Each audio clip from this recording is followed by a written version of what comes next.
इससे previous class में हम इसके जो है 35 क्वेश्चन कर चुके हैं। ठीक है, पहले वाले उसमें। अब आज जो है ये पूरा का पूरा सैंपल पेपर खत्म हो जाएगा। इसमें कह रहा है arrange the following event in the correct chronological order. मतलब कि पहले क्या आया, फिर क्या आया, फिर क्या आया, उस हिसाब से हमें जो है इसको अरेंज करना है। तो सबसे पहले लिखा है the year of great divide, जो कि आपको पता होना चाहिए कि ईयर ऑफ ग्रेट डिवाइड जो है ये आपका किस ईयर को कहते हैं? 1921 को ईयर ऑफ ग्रेट डिवाइड कहते हैं। किसको? 907 railway in India 1853 and opening in Suez canal 1869। ये सबके ईयर है। ठीक है, तो इनको अगर हम लगाएंगे तो क्या हो जाएगा? सबसे पहले जो है, सबसे पहले आएगा थर्ड। ठीक है, सबसे पहले आएगा थर्ड, फिर आएगा फोर्थ, फिर आएगा सेकंड, फिर आएगा सेकंड, और फिर आएगा फर्स्ट। इस तरीके से लगेगा। मतलब डी ऑप्शन जो है, डी ऑप्शन जो सबसे पहले आया, पहले ये, फिर ये, फिर ये, और फिर ये। इस तरीके से इन वाले क्वेश्चनों को जो है सॉल्व करते हैं। तो आपको सबके ईयर अगर पता होंगे तो ही आप इन क्वेश्चनों को कर सकते हो। एक भी अगर ऐसा आ गया जिसका ईयर आपको नहीं पता, तो फिर आपको क्वेश्चन करने में दिक्कत हो जाएगी। उसके बाद है उसके बाद है read the following assertion and statement. पहले असर्शन में लिख रखा है कि trade off invisible item between two nations is a part of capital account of a balance of payment. मैंने आपको कल ही इनको क्वेश्चनों को करने का तरीका बताया है। पहले आपको सिर्फ ये देखना है जो लिखा है वो सही है या नहीं है। असर्शन में ये लिखा हुआ है कि जो हम सेवाओं का अदृश्य मदें जो होती हैं, जिनको सेवाएं कहते हैं, जो हम उसका एक्सपोर्ट इंपोर्ट करते हैं, वो जो है आपका पूंजी खाते का वो जो है आपका पूंजी खाते का एक भाग है। तो भाई मैंने आपको ये बताया था कि भुगतान शेष के दो घटक होते हैं, चालू खाता, पूंजी खाता। चालू खाता दो चीजों को रिकॉर्ड करता है, वस्तुओं का, सेवाओं का, और एक पक्षीय। तो ये तो चालू खाते का भाग है, ये पूंजी खाते का भाग नहीं है। तो मैंने असर्शन पढ़ी और असर्शन गलत लिखी हुई है। आगे मुझे कुछ पढ़ने की जरूरत ही नहीं, क्योंकि इन तीनों ऑप्शनों में लिखा हुआ है असर्शन सही है। तो भाई मैंने आगे कुछ पढ़ने की जरूरत नहीं। डायरेक्ट इसका जो आंसर है डायरेक्ट इसका जो आंसर है वो हो जाएगा आपका डी। डी जो है इसका करेक्ट आंसर हो जाएगा, क्योंकि मैंने रीजन अभी पढ़ा ही नहीं। क्योंकि देखो यहाँ पे भी लिखा हुआ है असर्शन ठीक है, यहाँ पे भी लिखा हुआ है असर्शन ठीक है, यहाँ पे भी लिखा हुआ है असर्शन ठीक है। ऊपर के तीनों में असर्शन ठीक लिखा हुआ है। जब दोनों में से एक भी गलत होगा तो आपको बहुत ही आसानी से पता चल जाएगा कि आंसर क्या है। Demand deposit include dash and dash. कह रहा है डिमांड डिपॉजिट जो मांग जमाएं होती हैं उसके अंदर जो है किस किस चीज को उसके अंदर जो है किस किस चीज को शामिल किया जाता है। डिमांड डिपॉजिट कौन सी होती है? डिमांड डिपॉजिट्स डिमांड डिपॉजिट जो है वो डिपॉजिट्स होती है डिमांड डिपॉजिट वो डिपॉजिट होती है जो कि मांगने पे कभी भी निकलवाई जा सकती है। देखो अलग अलग तरीके के अकाउंट होते हैं। ठीक है, अलग अलग तरीके के अकाउंट होते हैं। एक होता है सेविंग अकाउंट, एक होता है करंट अकाउंट, एक होता है फिक्स डिपॉजिट अकाउंट। तो डिमांड डिपॉजिट के अंदर किस किस चीज को इंक्लूड किया जाता है? देखो जिस भी डिपॉजिट को मांगने पे हम कभी भी निकलवा सकते हैं उसको डिमांड डिपॉजिट कहते हैं। तो एक तो करंट अकाउंट की जो डिपॉजिट होती है उसको हम कभी भी निकाल सकते हैं, जो ट्रेडर्स वगैरह के लिए ओपन होता है, जिसपे इंटरेस्ट वगैरह बिल्कुल भी नहीं मिलता। और जो सेविंग अकाउंट की डिपॉजिट होती है उसको भी हम जो है कभी भी निकलवा सकते हैं। ठीक है, उसको भी हम कभी भी निकलवा सकते हैं। लेकिन जो एफडी होती है, फिक्स डिपॉजिट, इसको हम जब चाहे तब नहीं निकलवा सकते, एक पर्टिकुलर टाइम पे ही निकलवा सकते हैं। और रही बात ऑप्शन 4 की, यहाँ पे लिखा हुआ है पोस्ट ऑफिस सेविंग। यहाँ पे ये नहीं लिखा कि पोस्ट ऑफिसों के अंदर भी अकाउंट होता है। पोस्ट ऑफिस के सेविंग अकाउंट्स की डिपॉजिट नहीं लिखा, पोस्ट ऑफिस की सेविंग। और पोस्ट ऑफिस में एफडी भी हो सकती है, कुछ भी हो सकता है, यहाँ पे कोई मेंशन नहीं है। तो ये दोनों जो ऑप्शन है फर्स्ट और थर्ड, ये बिल्कुल सही है। तो इसका जो आंसर हो जाएगा आपका, ये हो जाएगा सी। सी ऑप्शन जो है ये इसका बिल्कुल करेक्ट आंसर हो जाएगा। उसके बाद ये अच्छा क्वेश्चन है, एग्जाम में आ सकता है। उसके बाद कह रहा है कि असर्शन में लिखा हुआ है since the default rates of farm loan have become chronically high due to multiple reasons, the rural bank are facing a lot of cash crunch। ये कह रहा है। और दूसरे रीजन में क्या लिखा हुआ है, due to lack of proper storage facility a lot of farm produce is wasted। बहुत ही ज्यादा ध्यान से सुनेंगे कि ये क्या कह रहा है। यहाँ पे लिखा हुआ है since the default rate of farm loan have become high. जो फार्म लोन, जो किसान जो लोन लेते हैं, उनकी जो है ना, become chronological high due to multiple reason, कई सारे रीजनों की वजह से इन पे जो दिए जाने वाले ब्याज की जो दर है ना, वो हाई जो है आने वाले टाइम में वो बहुत ही ज्यादा हाई हो जाएगी। ठीक है, और रूरल बैंक को जो है कई सारी प्रॉब्लम वगैरह जो है फेस करनी पड़ेगी। ये लिखा हुआ है रीजन में। और ये सही बात है, हमने इसके इसके लिमिटेशन पढ़े थे कई सारे, कि किसान जानबूझ के लोन देने में फेल टू पे हो जाता है, जिसको लोन मिलना चाहिए उसको लोन नहीं मिलता। ठीक है, लोन लेने में जो है बहुत ज्यादा नर्म है। तो ये बिल्कुल ठीक लिखा हुआ है, असर्शन जो है वो बिल्कुल ठीक है। रीजन की अगर बात करें, लिखा due to lack of proper storage facility a lot of farm produces wastage. क्योंकि रीजन में क्या लिखा हुआ है, रीजन में लिखा हुआ है क्योंकि किसानों के पास स्टोरेज फैसिलिटी नहीं है, भंडारण की सुविधा नहीं है, जिसकी वजह से उनकी जो प्रोडक्शन है वो वेस्ट में जाती है। क्या ये बात ठीक है? ये भी ठीक है, दोनों बातें बिल्कुल ठीक लिखी हुई है। रीजन में लिखा हुआ है कि भाई उनके पास भंडारण की सुविधा नहीं है, इसलिए उनकी प्रोडक्शन वेस्ट में जाती है। और असर्शन में लिखा हुआ है कि भाई क्या कहते हैं, उनको जो फार्म लोन जो देते हैं रूरल बैंक्स, उनकी इंटरेस्ट रेट बहुत ही ज्यादा हाई होने वाली है मल्टीपल रीजन की वजह से। वो भी बिल्कुल ठीक लिखा है। ऊपर बात चल रही है लोन की, नीचे बात चल रही है प्रोडक्शन की। लिखे दोनों तो ठीक है, लेकिन ऊपर ऊपर लोन की बात चल रही है, नीचे प्रोडक्शन की बात चल रही है। तो यहाँ पे है तो दोनों ठीक, लेकिन रीजन जो है वो असर्शन की करेक्ट एक्सप्लेनेशन नहीं कर रहा, क्योंकि रीजन का असर्शन से कोई भी लेना देना नहीं है। उसके बाद कह रहा है कि since independence the economic condition of many farmer across India has improved as they have adopted horticulture as a secondary source of income. स्वतंत्रता प्राप्ति के बाद से भारतीय अर्थव्यवस्था के अंदर कई किसानों की जो स्थिति है उसमें सुधार आया है, क्योंकि उन्होंने अपनी इनकम का एक दूसरा माध्यम बागवानी को अपनाया है। ये लिखा हुआ है असर्शन में। तो क्या ये चीज ठीक है? तो भाई ये चीज तो ठीक है। रीजन में क्या लिखा हुआ है, varying climates and soil condition have given India an added advantage to be produce and diverse horticulture crops. ये भी जो है बिल्कुल ठीक लिखा हुआ है। दोनों चीजें यहाँ पे बिल्कुल ठीक लिखी हुई हैं। और इसी की वजह से ही, इन्हीं सब चीजों की वजह से ही, इसी रीजन की वजह से मल्टीपल क्रॉप्स हॉर्टिकल्चर की किसान जो है वो प्रोड्यूस कर पा रहा है। तो यहाँ पे असर्शन और रीजन दोनों ठीक भी लिखे हुए हैं, और रीजन जो है वो असर्शन की करेक्ट एक्सप्लेनेशन भी दे पा रहा है, क्योंकि इसी की वजह से ही ये पॉसिबल हुआ है। तो इसका जो आंसर है वो जाएगा ए, कि असर्शन और रीजन दोनों ठीक हैं, और रीजन असर्शन की करेक्ट एक्सप्लेनेशन जो है वो दे रहा है।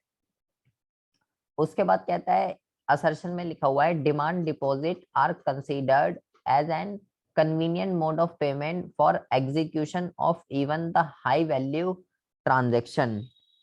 एंड उसके बाद लिखा हुआ है, रीजन में क्या लिखा हुआ है, demand deposit are non withdrawal in nature and can not be withdrawn against issue of cheque and other similar instrument of payment. बहुत ज्यादा ध्यान से सुनेंगे। देखो आपने रीजन देखो, मान लो आपने असर्शन पढ़ी, आपको समझ नहीं आया क्या लिखा है, आपने रीजन पढ़ा। रीजन में लिखा हुआ है कि मांग जमाएं ऐसी जमा होती हैं जिसको कभी भी नहीं निकलवा सकते, और इसको चेक से भी नहीं निकलवा सकते, और किसी भी इंस्ट्रूमेंट से नहीं निकलवा सकते, ना तो कैश, ना चेक, ना कुछ डीडी वगैरह, किसी चीज से ये नहीं निकल सकता। तो तो ये कह रहा है तो ये कह रहा है क्या ये बात ठीक है या गलत है, रीजन। तो भाई मैंने आपको बताया तो गलत लिखा हुआ है। डिमांड डिपॉजिट वो डिपॉजिट होती है जिसको जब चाहे निकलवा सकते हैं, कैश से चाहे कैश से, चेक से चाहे चेक से, जिसको जब चाहे तब निकलवा सकते हैं किसी भी इंस्ट्रूमेंट से। तो रीजन यहाँ पे गलत लिखा हुआ है। जब दोनों में से कोई भी एक चीज आपको पता चल जाएगी कि ये चीज गलत है तो क्वेश्चन को करना आसान हो जाएगा। रीजन गलत लिखा हुआ है, तो रीजन गलत कहाँ पे लिखा हुआ है, किस ऑप्शन पे, ये। बाकी सभी ऑप्शनों में रीजन ठीक लिखा हुआ है, ए में भी, बी में भी, डी में भी, सी में रीजन गलत है। तो अगर असर्शन गलत होता है तो आंसर डी होता है, अगर रीजन गलत होता है तो आंसर सी होता है। मोस्टली जब दोनों में से कोई एक गलत होगा तो क्वेश्चन आसान हो जाता है। अब वो कह रहा है कि choose the correct alternative to be filled in the given blank A and B. यहाँ पे दे रखा है ए और बी, यहाँ दे रखा है। पहले बहुत ही ज्यादा ध्यान से सुनेंगे। इसके अंदर आपको जो है, अगर देखो इससे आपको बताना है इससे क्या होगा। यहाँ पे जो है, यहाँ पे ए में और बी में हमें यहाँ पे बताना है यहाँ पे क्या आएगा। बेटा बहुत ही ज्यादा ध्यान से सुनेंगे, ये बहुत ही अच्छा क्वेश्चन है। हमें यहाँ बताना है इस ए पे क्या आएगा और यहाँ पे बी लिखा हुआ है, इन दोनों में क्या आएगा। यहाँ पे ऑप्शन आपको दे रखे हैं। पहला ऑप्शन जो है वो है लो लेवल ऑफ इनकम, मतलब कि अगर ए में मैं लो लेवल ऑफ इनकम लिख दूं तो उसकी वजह से लो सेविंग होगी, और उसकी वजह से फिर बी में यहाँ पे क्या लिखा हुआ है, लो लेवल ऑफ इन्वेस्टमेंट, तो यहाँ लो लेवल ऑफ इन्वेस्टमेंट होगा और उसकी वजह से लो प्रोडक्शन होगी।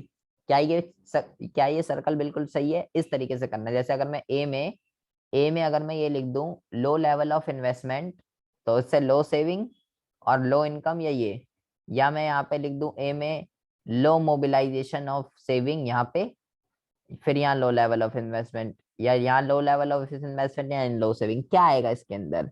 ये बेटा बहुत ही ज्यादा ध्यान से समझना है। ये पूरा एक सर्कल होता है, ठीक है, जो कि इसी तरीके से काम करता है। ठीक है, अगर आपके पास लो इनकम है, पैसे नहीं है, ठीक है, जैसे मान लीजिए कोविड के टाइम पे क्या था, लोगों के पास लो इनकम थी। ठीक है, कोविड के टाइम पे क्या था, कोविड के टाइम पे हमारे पास लो इनकम थी। ठीक है, और उस लो इनकम की वजह से क्या हुआ, उस लो इनकम की वजह से सेविंग्स जो है वो लो हो जाएंगी। सेविंग जो है वो हमारी इनकम का पार्ट होती है। जब इनकम ही नहीं है तो सेविंग कहाँ से करेगा बंदा, सेविंग करेगा ही नहीं। ठीक है, तो जब लो इनकम होती है तो उसकी वजह से लो सेविंग होती है, और जब लॉ सेविंग होती है तो उसकी वजह से सेविंग इन्वेस्टमेंट में कन्वर्ट होती है। जब सेविंग ही नहीं हो रही है तो फिर इन्वेस्टमेंट भी कहाँ होगी, इन्वेस्टमेंट नहीं होगी। जब प्रोड्यूसर वगैरह को लोन वगैरह ही नहीं मिलेगा, पैसे वगैरह नहीं मिलेंगे, तो वो खाक का इन्वेस्टमेंट करेगा, इन्वेस्टमेंट ही नहीं करेगा वो। ठीक है, तो उसकी वजह से जो है लो इन्वेस्टमेंट होगी, और जब इन्वेस्टमेंट ही नहीं होगी तो प्रोडक्शन जो है वो भी कम होगी। तो इस तरीके से ये सर्कल चलता है। ये बहुत ही अच्छा क्वेश्चन है, इंपॉर्टेंट है एग्जाम के पॉइंट ऑफ व्यू से। Low low level of income, low saving, low investment and low production, ये सर्कल चलता है इस तरीके से। उसके बाद कह रहा है कि miss रामाप्रीत has started a new business venture. She intended to spend a huge amount toward on the job training of her worker. अपने वर्कर के लिए वो कार्य पर प्रशिक्षण देना चाहता है। Before putting them to work, वो काम करने से पहले उनको ट्रेनिंग देना चाहता है अपने वर्कर को, जो भी वो काम स्टार्ट करना चाहता है, एक न्यू बिजनेस वेंचर स्टार्ट करना चाहता है। It exhibits the right step in the direction of human capital formation. Spot which of the following does not directly contribute to the process of human capital formation by रामाप्रीत। तो हमें ये बताना है कि training देने से इसमें से कौन सी चीज does not directly contribute human capital formation. मैंने आपको मानव पूंजी निर्माण के स्रोत आपको पढ़ाए थे कि वो कौन कौन सी चीजें जो मानव पूंजी निर्माण जो है करती हैं। तो उसमें मैंने आपको बताया था शिक्षा पर व्यय, स्वास्थ्य पर व्यय, नौकरी के साथ प्रशिक्षण, सूचना पर व्यय, स्थानांतरण, कई सारे पॉइंट बताए थे। तो अगर हम ट्रेनिंग दे रहे हैं तो ट्रेनिंग देने से क्या क्या होगा? ट्रेनिंग देने से बंदे की स्किल बढ़ेगी, एफिशिएंसी बढ़ेगी, पहले की अपेक्षा ज्यादा प्रोडक्शन कर पाएगा। ये सारी चीजें होती हैं ट्रेनिंग देने से। वर्क परफॉर्मेंस के अंदर सुधार होता है प्रशिक्षण देने से। ये सारी चीजें होती हैं, कार्य कुशलता बढ़ती है, स्किल आती है, योग्यता आती है, उत्पादकता बढ़ती है, ये सब चीजें होती हैं। लेकिन उसने पूछा है क्या नहीं होगी, तो क्या नहीं होगी, यहाँ पे एक वर्ड लिखा हुआ है, इंश्योर जेंडर इक्वालिटी। यहाँ पे लिंग भेद का इससे क्या लेना देना? ट्रेनिंग का लिंग भेद से कोई भी लेना देना नहीं है। तो ये चीज जो है, ये चीज इससे बिल्कुल भी संबंध नहीं रखती है, तो यही आएगा यहाँ पे। अब वो कह रहा है suppose that the balance of trade of a nation exhibit a surplus of 20,000 crore. The import of merchandise of a nation is half of the export of merchandise to the rest of the world. Find the value of export dash। बेटा बहुत ही ज्यादा ध्यान से सुनेंगे, ये बहुत अच्छा क्वेश्चन है। ठीक है, मैंने आपको ये बताया था कि जो व्यापार शेष का जो फॉर्मूला होता है, ये क्या होता है? ये होता है निर्यात माइनस आयात, ये फॉर्मूला होता है। ठीक है, ये कितना दे रखा है आपको? ये आपको दे रखा है 20,000। और वो आपसे कह रहा है the import of merchandise of a nation. Import मतलब निर्यात जो है ना, वो आयात का आधा है, हाफ ऑफ द एक्सपोर्ट। अगर एक्सपोर्ट एक्स है तो निर्यात कितना है? निर्यात जो है वो x/2 है। ठीक है, तो ये हो जाएगा आपका 2000 is equal to 2000 is equal to, इसको यहाँ सॉल्व करेंगे, सॉरी यहाँ पे कह रहा है, यहाँ पे कह रहा है बेटा कि इंपोर्ट जो है वो आधा है एक्सपोर्ट से। अगर ये x है तो ये कितना होगा? ये होगा x/2। ठीक है, तो ये हो जाएगा 20,000 इज इक्वल टू, इसको सॉल्व कर लेंगे, ये हो जाएगा 2x माइनस एक्स। तो ये हो गया आपका, इसका कोफिशिएंट 1 है, 40,000। इसको सॉल्व कर लेंगे, इसको यहाँ ले आइए, जो भाग में होता है वो गुणा में आ जाता है। तो ये जाएगा 20,000 इंटू में 2 इज इक्वल टू एक्स। तो 40,000 is equal to x. X मैंने क्या माना है? एक्स मैंने माना है निर्यात। तो कह रहा है द वैल्यू ऑफ एक्सपोर्ट, निर्यात की क्या वैल्यू है? तो निर्यात की जो वैल्यू है वो है आपकी 40,000। तो 40,000 जो है इसका आंसर आ जाएगा। ये बहुत अच्छा क्वेश्चन है, एग्जाम में आ सकता है, बुक का ही क्वेश्चन है ये, टीआर जैन के अंदर ये क्वेश्चन हैगा। तो 40,000 जो है इसका आंसर हो जाएगा। उसके बाद कह रहा है, इस दो स्टेटमेंट दे रखी है, हमें बताना है कौन सी स्टेटमेंट सही है और कौन सी स्टेटमेंट गलत है। Government of India adopt trickle down approach to elevation poverty to benefit the last man at the bottom of the pyramid. ये लिखा हुआ है स्टेटमेंट 1 में, और दूसरे में लिखा हुआ है वो ठीक है, हाँ जी बिल्कुल ठीक है। Statement 2, imperial data over the year have shown that trickle down theory did not yield desired result in India। ये भी बिल्कुल ठीक लिखा हुआ है, दोनों ही चीजें बिल्कुल ठीक लिखी हुई है। और बस यही बताना, असर्शन रीजन तो है नहीं, दोनों चीजें ठीक लिखी हुई है। फिर कह रहा है if the receipt and payment on the current account are equal to each other, if the receipt and payment if the receipt and payment on the current account are equal of each other, it depict a situation of current account surplus। ये कह रहा है बेटा कि अगर चालू खाते की प्राप्तियां और भुगतान अगर दोनों के दोनों आपस में बराबर हैं, अगर दोनों के दोनों आपस में बराबर हैं, तो करंट अकाउंट तीन तरीके का हो सकता है। करंट अकाउंट तीन तरीके का हो सकता है। अगर रिसिप्ट ज्यादा है पेमेंट से तो इसको कहते हैं सरप्लस, अगर रिसिप्ट कम है पेमेंट से तो इसको कहते हैं डेफिसिट, और अगर रिसिप्ट बराबर है पेमेंट के तो इसको कहते हैं बैलेंस या इक्विलिब्रियम। तो भाई वो कह रहा है अगर रिसिप्ट और पेमेंट दोनों बराबर है, मतलब बैलेंस वाला है, तो इसको सरप्लस बोलेंगे, इसको बचत का पूंजी खाता बोलेंगे। तो ये क्या बात है, बचत का थोड़ी बोलेंगे। जब रिसिप्ट एंड पेमेंट दोनों बराबर है तो उसको तो ये बोलेंगे ना, बैलेंस वाला बोलेंगे ना, बचत का क्यों बोलेंगे। सरप्लस तो तब होता है जब रिसिप्ट ज्यादा होती है पेमेंट से। तो मैंने असर्शन को पढ़ा, और असर्शन को पढ़ के मुझे ये पता चल गया कि भाई असर्शन जो है ना, असर्शन जो है वो बिल्कुल वो बिल्कुल गलत लिखा हुआ है, असर्शन ठीक नहीं लिखा हुआ। और जैसे ही आपको ये पता चल जाएगा, जैसे ही आपको ये पता चल जाएगा कि एक चीज इसमें गलत है, आपको और कुछ पढ़ने की जरूरत ही नहीं है। या तो गलत वाले को पहचान लो। देखो इसको करने के दो तरीके हैं, या तो गलत वाले को पहचान लो जो स्टेटमेंट गलत लिखी हुई है, ठीक है, या तो असर्शन गलत हो सकता है या रीजन, अगर दोनों में से कोई एक गलत हुआ तो आपको मजा आ जाएंगे, क्वेश्चन जल्दी हो जाएगा। अगर दोनों चीजें ठीक हुई, अगर दोनों चीजें ठीक हुई तो दिक्कत हो जाती है क्वेश्चन को करने में। तो अगर आप पहले, अगर जिस पे श्योर श्योर हो हाँ ये तो गलती है, या जिस पे श्योर श्योर हो हाँ ये तो सही है, ये आपको देखना पड़ेगा। आप कह रहे हो क्वेश्चन नंबर 47, क्वेश्चन नंबर 47 में कहता है कि कौन सी स्टेटमेंट सही है। करेक्ट स्टेटमेंट जो है, करेक्ट स्टेटमेंट जो है हमें यहाँ पे बतानी है। अब बहुत ज्यादा ध्यान से सुनेंगे।